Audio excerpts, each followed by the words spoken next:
What's it say the depth is?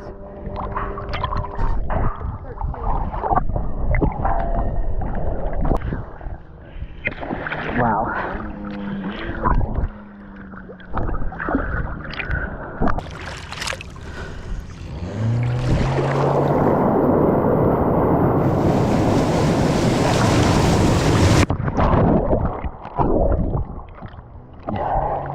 Welcome back to Purple Color Life. We are at the beach today, and the question is, can you wakeboard and water ski behind a pontoon boat with 60 horsepower engine?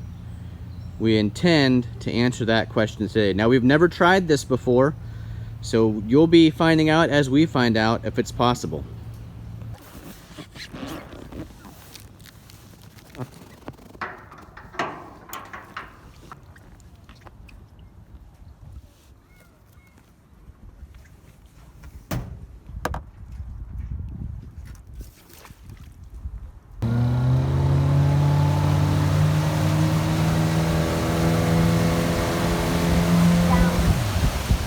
So the question was, can we ski behind a pontoon boat with 60 horsepower? The answer is a no so far. Maneuverability is greatly hindered in the pontoon boat, so we're just trying to straighten out here so I have the best possible chance of getting up going straight. On the first attempt, I felt like I was almost up. Mackenzie is enthusiastically watching from the boat.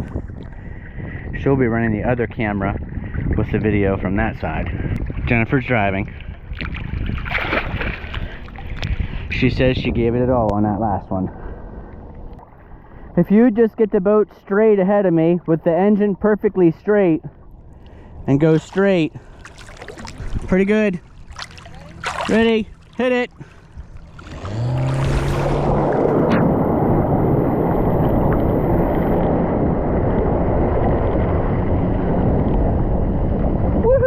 Can be done water skiing behind a 60 horsepower pontoon boat. Ready? Ready. Hit it.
There we go. Visual proof. 200 pound man behind a 60 horsepower pontoon.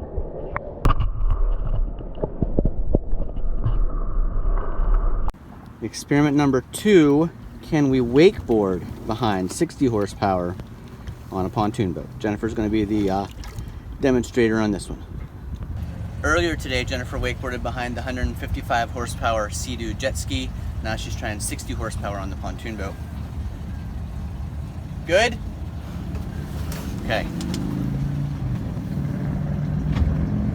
Here we go.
What do you want to say to the camera about your first time towing on the pontoon boat? Both driving, towing me, and... It's very boring driving you. So fun enough behind it. I guess if that's our only option for this summer, it was nice to still get to do it.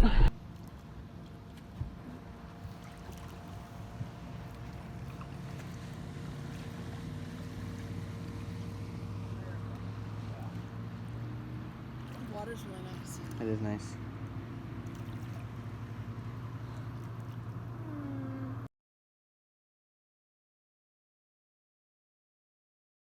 Come on, Joe. Ready? I'm gonna lose. Okay, go ahead. Give it a thumbs up. So let's talk a little bit about what we did. We had 4 adults and 1 dog, our Great Dane Olive, so roughly 5 adults because Olive is around 100 pounds on that pontoon boat. So that's not, you know, just one person and a spotter and a skier or a wakeboarder. That's 5 adults, and then when they were pulling me on skis, I'm the heaviest person in the boat and I was at the back of the rope. So that was also a challenge for that 60 horsepower engine, but we proved it can be done. A 200-pound male who knows how to water ski can get up on water skis behind a pontoon boat with a 60 horsepower Bigfoot Mercury EFI 4-stroke engine.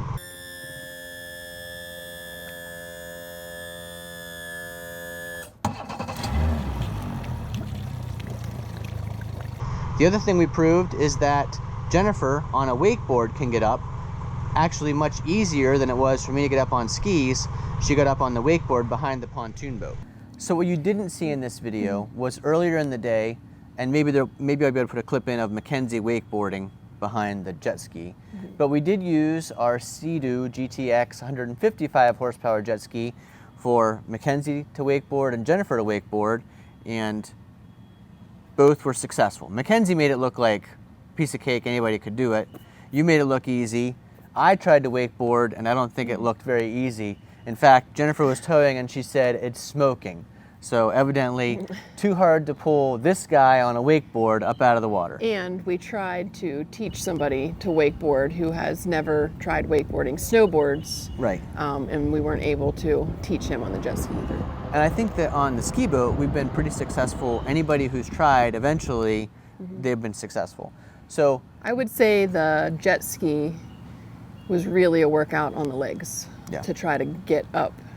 It wasn't the boat pulling us up. It was just our sheer, the motion of doing it and the knowledge of doing it, but then just our own body power getting us up out of the water. So I'd say that's important to note for both the jet ski and the pontoon boat, that if you already know how to do those things and you kind of got the feel of what it takes to get up out of the water, it's possible, we've proven, with the jet ski or the pontoon boat for most people.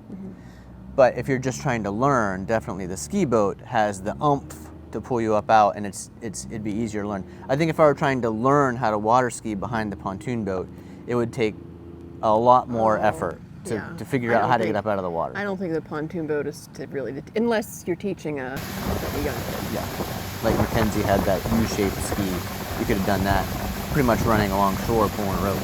Or I think you could do regular skis too, just maybe a very lightweight, like maybe 100 pounds or less. It would be a lot easier. Yeah, and we did from our campsite see my cousin Kyle slalom skiing behind their jet ski. So we do know that it's even possible to slalom ski behind a jet ski. And they taught 4 kids ages 13 to 8 how to ski this weekend. Yeah.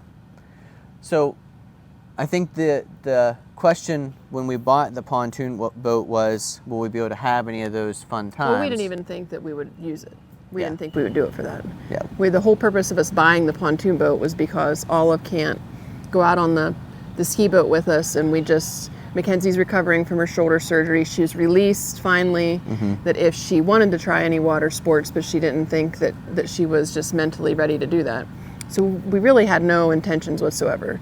And then a few days before we went to camp, you thought maybe you would throw that stuff in case we wanted to try behind the jet ski. Well, and because I've always wondered, is it even possible? Like before we bought the pontoon, but I wondered, like, will there come a time that we would be able to ski behind it? So I wanted to make this video to let people know, like, if you are someone who knows how to ski, but for some reason like us, you're gonna have a pontoon boat for a little while, is it possible to still be able to ski behind it or wakeboard? So I think we've proven we can do both of those things behind the pontoon boat. You can, if you're switching from a ski boat to a jet ski, you can probably do most of those things depending on the horsepower, depending on the size of the person. And the experience of the experience of the both the driver and the person riding or trying to ski or wakeboard. So hopefully this video was helpful. I'll throw in some more video of us, Jennifer wakeboarding, me skiing, Mackenzie wakeboarding behind the jet ski, and hopefully this helps somebody else out. Yeah, so I would say if you're buying a boat and you're wanting to just do water sports, pontoon boat is not the way to go. Unless you do a pontoon boat designed for water sports, like those ones that have 200 horsepower, 250 horsepower. But if you have if you're looking at a pontoon boat like ours, I would say the purpose of it should be to have more space and to be more leisure, and if you're taking your pets out or young kids or grandparents or whatever, and then just know that you still have the possibility of being able to do some of the water sports. It's just not nearly to the same caliber. It was still fun though. I'm really excited because I didn't think I would get to do that. Every summer I think, this is the year. Am I going to be able to get up out of the water? Am I going to say that 42 was the last year that I was able to wakeboard? So I was afraid taking the summer off that maybe I wouldn't even try next year, having a 2-year break. So knowing that I was able to wakeboard behind both the jet ski and the pontoon boat, I feel like, all right, I got 43 under my belt. Yep. Yeah, so it was fun to do those things. It was definitely unexpected this summer to be able to do some water sports, so it was fun to do it. And our pontoon boat could have a 90 horsepower motor on it. It's at 60, but the maximum on our boat's 90. That would give you a little bit more oomph to do some more water sports if you wanted to. Yeah. So that was always something I had wondered, is on a pontoon boat like ours, a 21-foot party barge by SunTracker, 2011 year, Is it possible with only a 60 horsepower engine to get up on top of the water on skis or a wakeboard? We've proven it is possible. I actually learned to ski on a 70 horsepower fishing boat. So, you know, that was a long time ago when I was in college or just out of college, and when I was lighter weight. So I wasn't sure if the 60 horsepower behind a pontoon boat would be able to do it. But, you know, I wouldn't say it was easy. Definitely easier for me to get up on skis behind our Sport Nautique with 310 horsepower. I pop right up like nothing, and then you can really cut from side to side. Jennifer did say that when I was cutting to the sides on my skis, I was actually pulling the back of the pontoon boat, so that would be a difference between a ski boat and the pontoon boat. The ski boat has those center row of skegs that stick down. They are tracking the boat straight no matter what the skier or the wakeboarder does behind them. So that keeps the boat going straight, whereas a pontoon boat's pretty much floating on top of the water, and when I pull the back of the boat, it just kind of pulls those pontoons straight across the top of the water. But definitely a fun experiment and proof that a pontoon boat can still be fun for water sports. We've now tubed behind it, water skied behind it, and wakeboarded behind our new pontoon boat. Thanks for watching. If you found this video informative and entertaining, we'd appreciate if you give us a big thumbs up down below. Leave those comments down below. If you've learned to ski on a small engine like I did, and like we proved someone could do today. Now I will say, if you were very first trying to learn to water ski or wakeboard, definitely easier on a ski boat than on a pontoon boat. I gotta get back out on the water. We're gonna do a little bit more water sport fun behind a pontoon boat before it gets too dark. Thanks for watching.